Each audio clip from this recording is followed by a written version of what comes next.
क्या आप जानते हो कि हमारा सबकॉन्शियस माइंड ही हमारी लाइफ में बहुत बड़ा रोल निभाता है, जिसका हमें पता हो या ना पता हो। आज इसके बारे में ही कुछ कीमती बातें जानेंगे, जिसमें से अगर सबसे पहले पॉइंट की बात करें तो यह हमेशा ही एक्टिव रहता है, भले ही आप सोए हो, क्योंकि यह उस टाइम भी दिन भर में एक्सपीरियंस की गई चीजों को मेमोरी के रूप में एडजस्ट करता रहता है।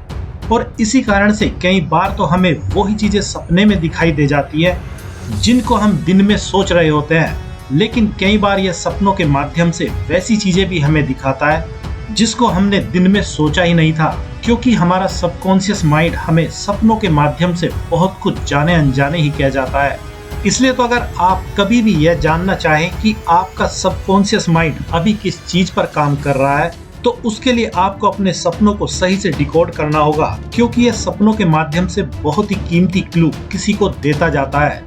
और इसीलिए आपका देखा गया हर तरह का सपना आपके लिए कुछ न कुछ मैसेज जरूर रखता है, जबकि वह बात दूसरी है कि आप उसको सही से पकड़ पाए या ना पकड़ पाए।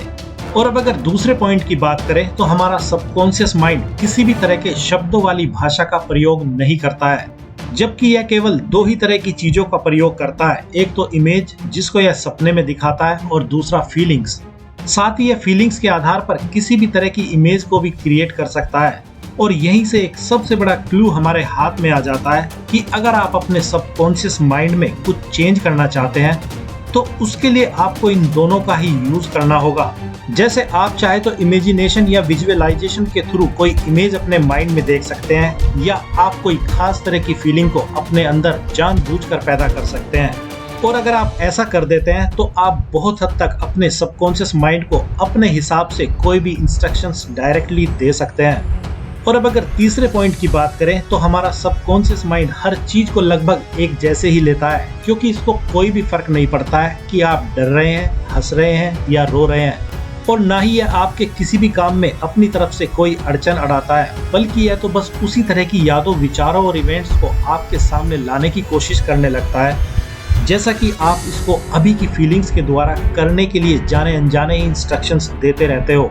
और यहीं से एक और सबसे बड़ा क्लू फिर से हमारे हाथ में आ जाता है कि अगर आप बिल्कुल अभी से अपने सबकॉन्शियस माइंड को अपने हिसाब से अगर चेंज करना चाहते हो, तो आपको जानबूझकर वैसी ही फीलिंग्स अभी अपने अंदर पैदा करनी होगी जैसा कि आप अपने फ्यूचर में जीना चाहते हो। तो ये थी कुछ कीमती बातें सबकॉन्शियस माइंड के बारे में। तो आज की वीडियो में इतना ही, और हम आपसे जल्दी मिलते हैं नेक्स्ट वीडियो में। तब तक अपना ख्याल रखिए, ये मुस्कुराते रहिए। धन्यवाद।